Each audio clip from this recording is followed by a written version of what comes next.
certo. Pessoal, nós gostamos tanto da casa, acho que se eu ficar aqui no meio todo mundo me vê, né? Seu Kiyoshi, só levanta a mão que se eu subir da visão do senhor, tá? E da outra vez que nós estivemos aqui, o Otto falou assim, Adriano, a casa era para estar lotada, né?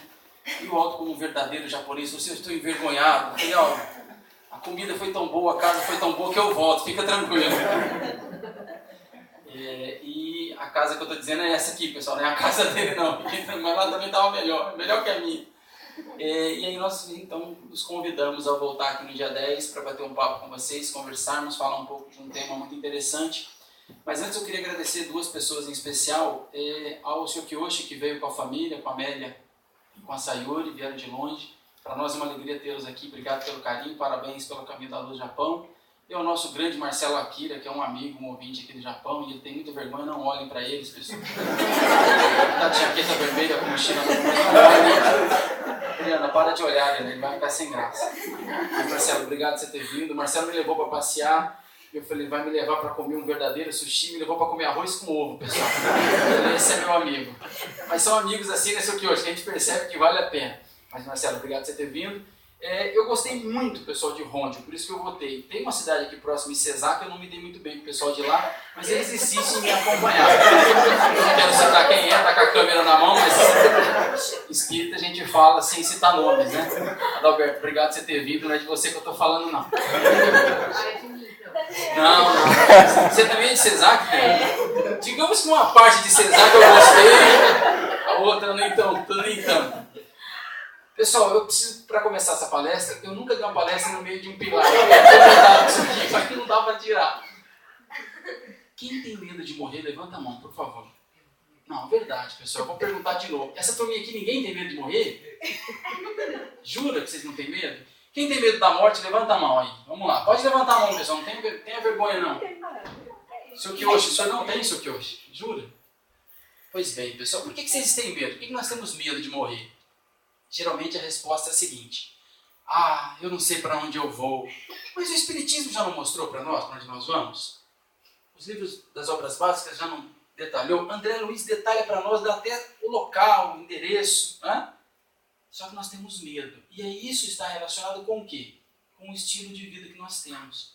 A maneira como nós estamos vivendo é que determina esse medo. Por quê? Porque lá no fundo, bem lá no fundo, nós sabemos que de vez em quando nós pisamos, né, na bola. Lá no Brasil falamos no tomate, né?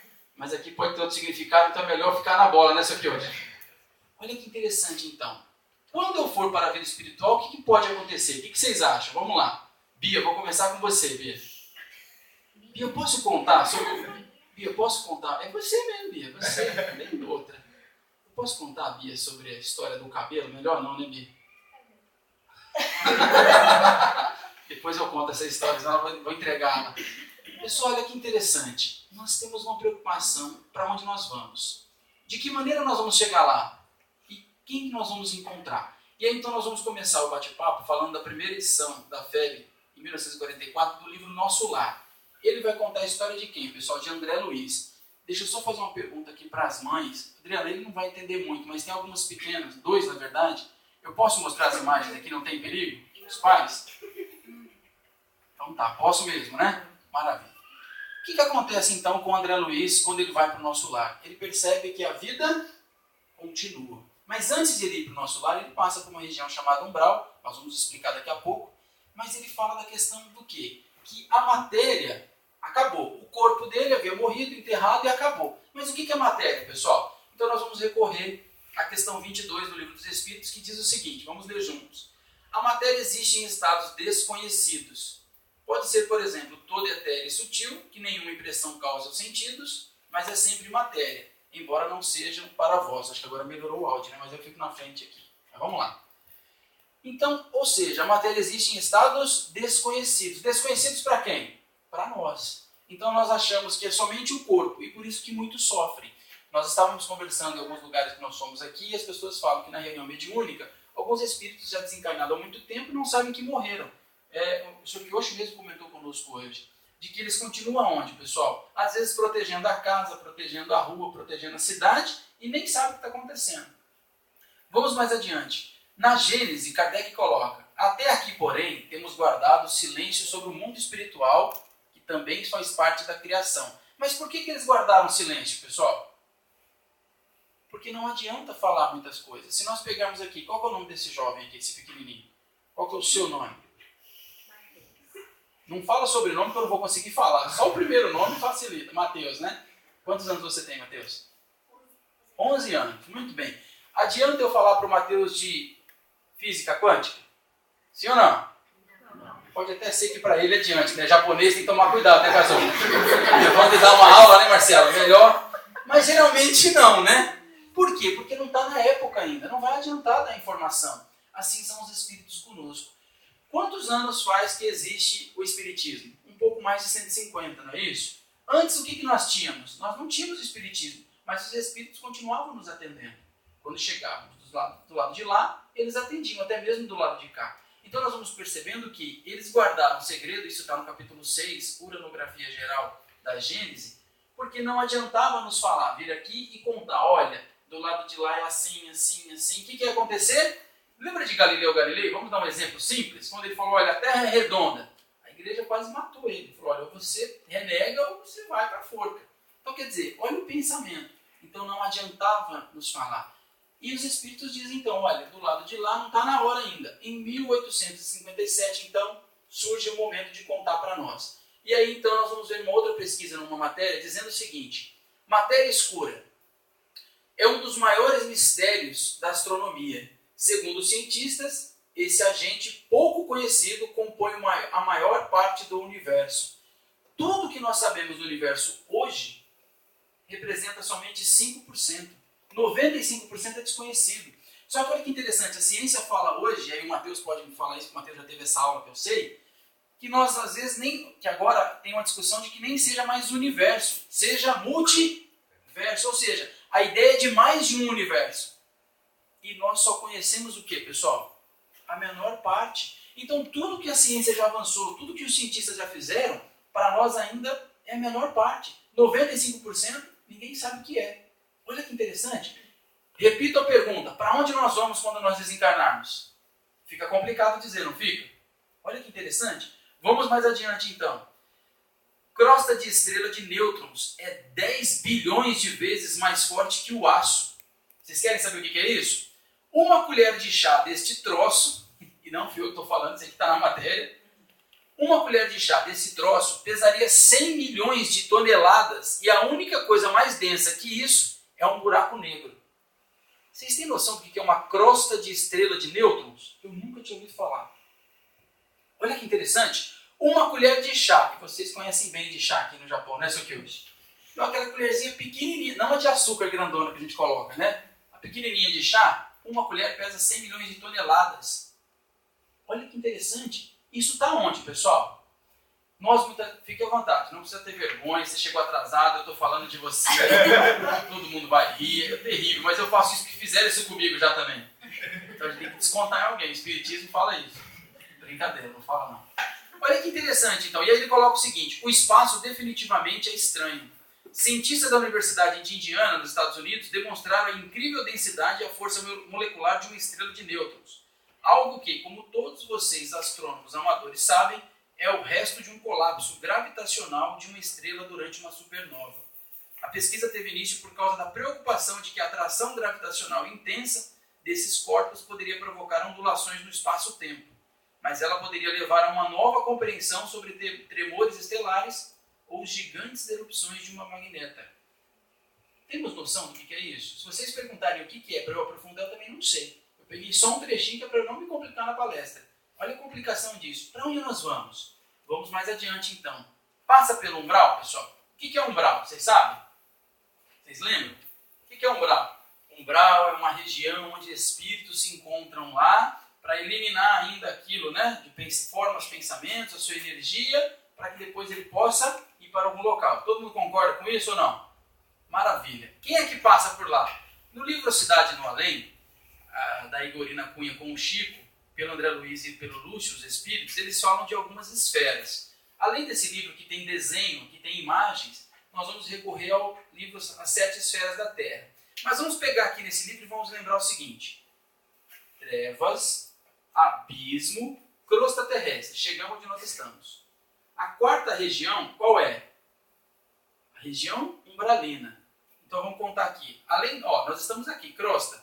Abaixo dessa tem duas, que nós não temos contato. E o André Luiz vai falar nas suas obras do quê? De que trabalhadores, quando saíram do campo da paz, uma colônia, iam para onde? Lá para baixo.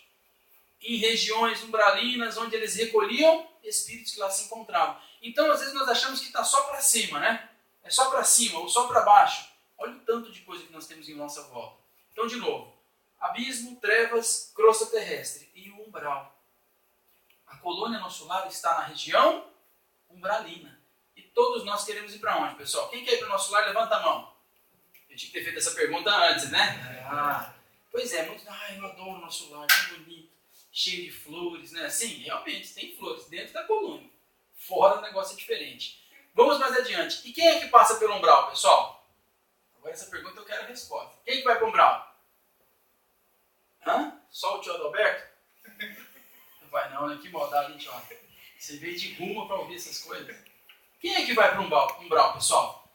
Nós vamos ver, então, a história de André Luiz, um médico que trabalhava na sua área como médico, na terra, no Rio de Janeiro, porém ele não tinha religião. Não queria nem saber de Deus. Para ele, tanto fazia como tanto faz, chegava em casa, tinha uma vida normal, tinha sua família, até que um dia ele passa mal, tem problemas, vai para o hospital, é internado, passa por uma cirurgia gástrica e parte para o lado de lá.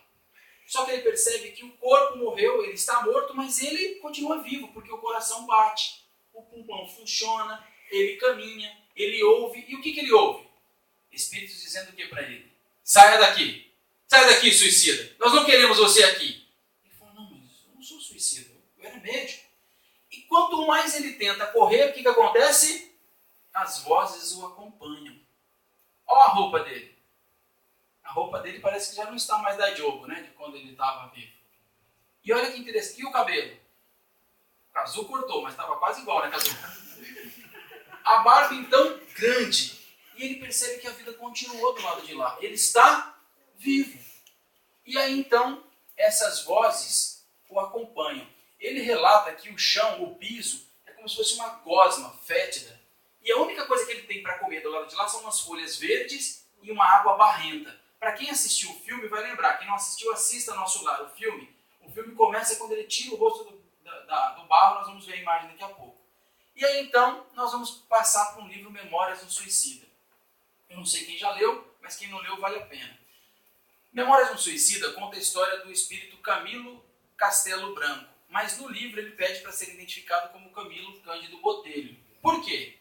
Por conta de problemas que ele tinha, problemas que aconteciam em relação à família, não queria se identificar e ele dá o nome de Camilo Cândido Botelho. Isso aqui, os desenhos são do Mozart Couto. E o que o Camilo fez? O Camilo, em um determinado momento da sua vida, já numa idade adulta, ele fica cego. E por conta da cegueira, ele não aceita a cegueira e ele faz o quê? Decide então comprar uma arma e dar um tiro na cabeça. E nós vamos ver aqui a imagem. Ele dá um tiro na cabeça, mas ele percebe que continua vivo. Por quê? O sangue continua escorrendo, o corpo está no chão e a dor é insuportável. E não dói somente no local onde entrou o projétil. Dói o corpo em todo, o corpo inteiro. E aí então, ele percebe que ele está num local que ele nunca havia percebido. Ele tenta tatear então o chão e tropeça em algumas coisas. E aí então ele tenta se levantar e enrosca em outras coisas. Até que ele percebe que ele está dentro do caixão. Ele relata no livro Memórias de um Suicida que o suicida acompanha o velório, acompanha o enterro, acompanha o corpo sendo comido pelos vermes, sente o cheiro, sente tudo. Isso está no livro Memórias de um Suicida. Então, ou seja, ele rompe os laços, ele estoura os laços, né, que liga o espírito ao corpo, aquela energia, para não ficar ali sendo sugada por vampirismo, por outros espíritos, eles são levados para um local que nós vamos mostrar daqui a pouco, chamado de Vale dos Suicidas. Mas ele percebe que ele está dentro do próprio caixão, sentindo o cheiro, e aí ele vai relatando isso, que é um cheiro horrível. Mas depois nós falamos disso melhor. Ele sai dali então e começa a vaguear pela cidade. Mas todo lugar que ele passa e que ele ouve alguém dizendo, olha, o Camilo, que era um um romancista português famoso, as pessoas comentam na cidade, olha, o Camilo deu um tiro na cabeça, como nós estamos vendo aqui, né? Ó. E quando as pessoas falam isso, ou quando ele lembra disso, o que acontece? Para onde ele vai? Ele volta para o caixão. Sente de novo o tiro no ouvido, sente a dor, sente o corpo apodrecendo, sente o cheiro. Toda vez que ele pensa ou alguém o lembra, ele sente as mesmas sensações de quando ele cometeu o suicídio. Por isso que nós espíritas lutamos tanto pela vida. E aqui no Japão nós sabemos que isso é fato corriqueiro. Crianças, jovens e adultos, por algum problema, vão lá e cometem suicídio. Em Tóquio, essa semana agora, na terça-feira, na quarta-feira, nós saímos, eu fui até Akihabara e na volta o trem parou e ficou 1 hora parado. E aí o cara informou que uma pessoa tinha pulado na estação seguinte. Então, assim, para nós que estamos aqui no Japão, para vocês que estão aqui, às vezes nós nem percebemos, né? Nem paramos para fazer uma prece. E eu prestei atenção dentro do vagão que estava lotado, as pessoas no celular, outras conversando e informação. Eu estava com um amigo que falava, né, fala japonês.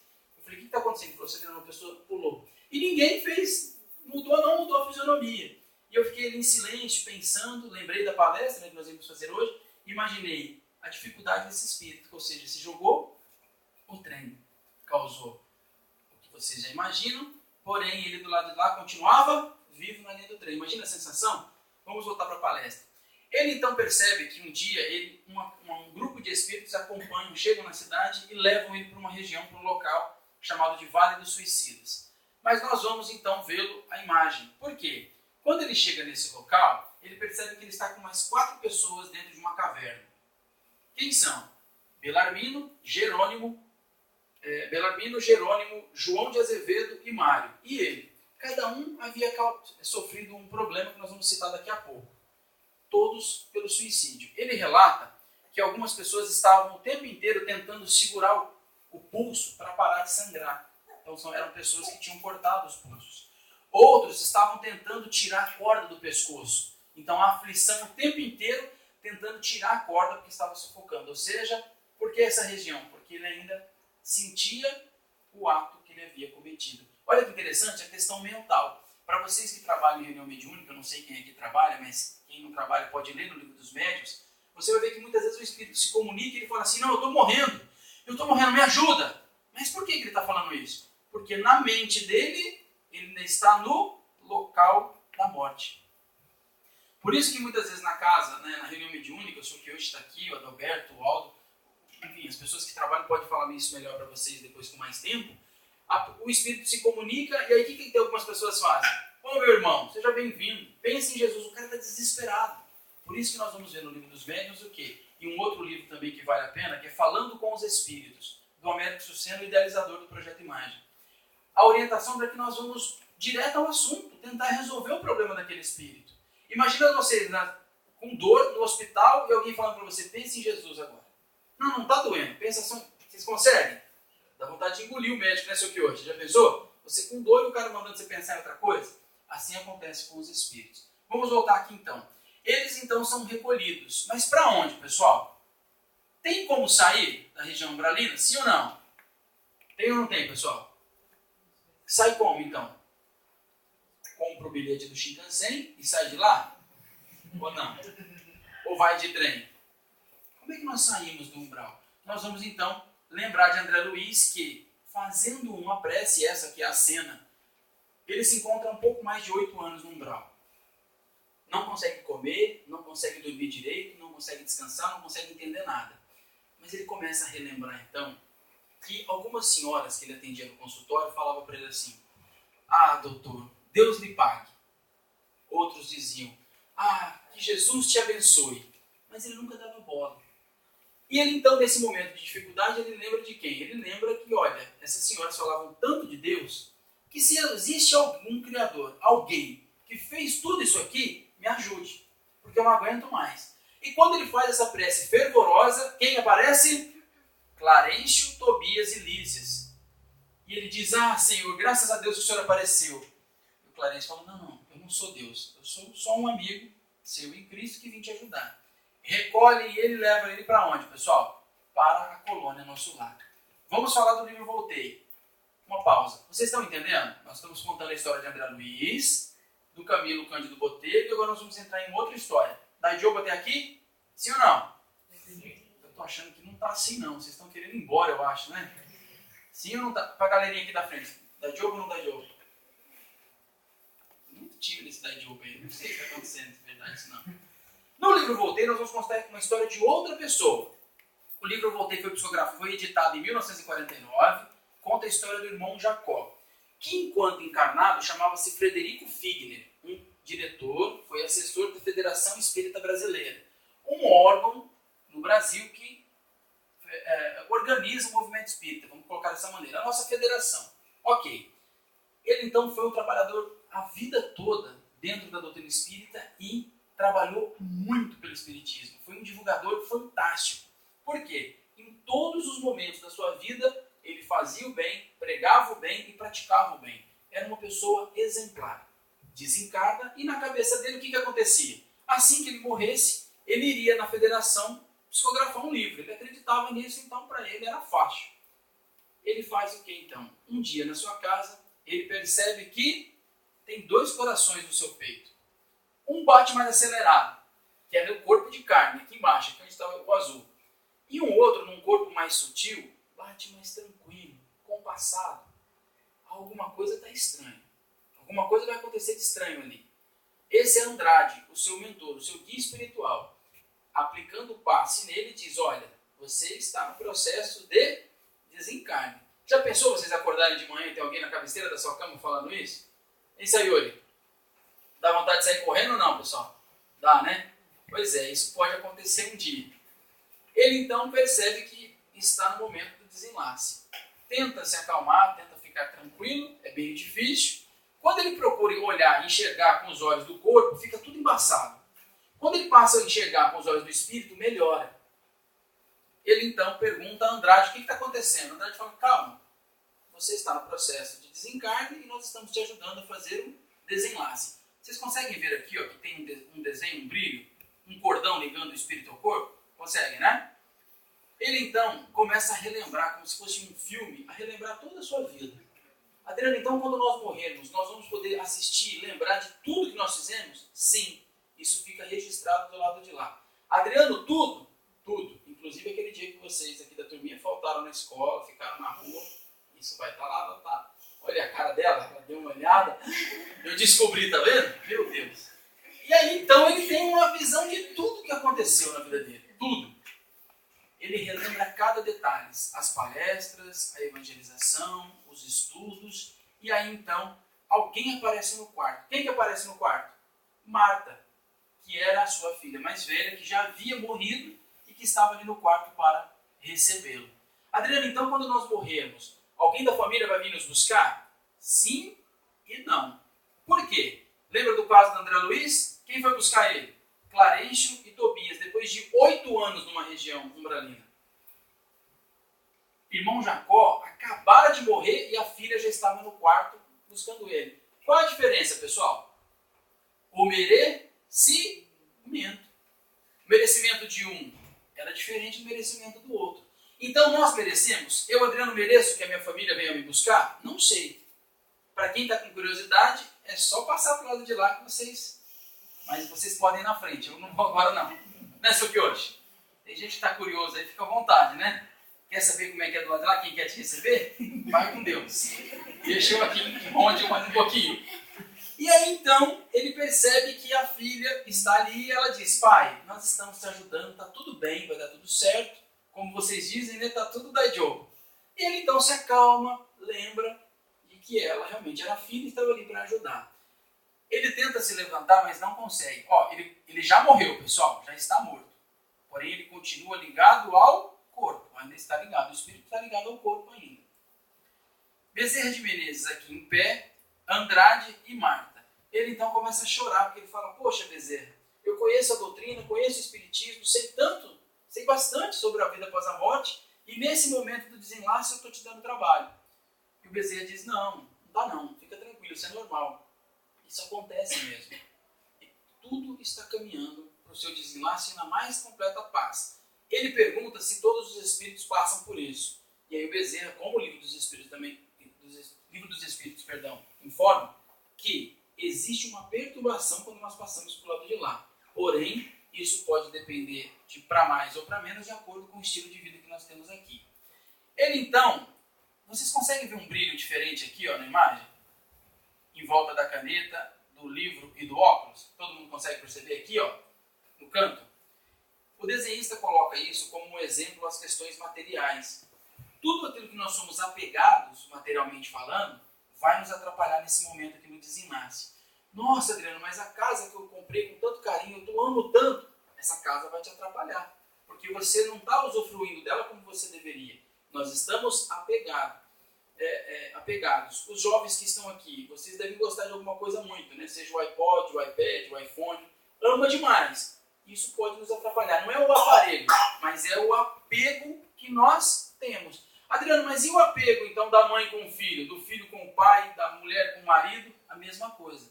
Uma coisa chamada ciúmes, né? Ou seja, isso pode nos atrapalhar, porque é meu, é minha posse. Isso lá na frente vai causar problema, porque nós não somos posse de ninguém.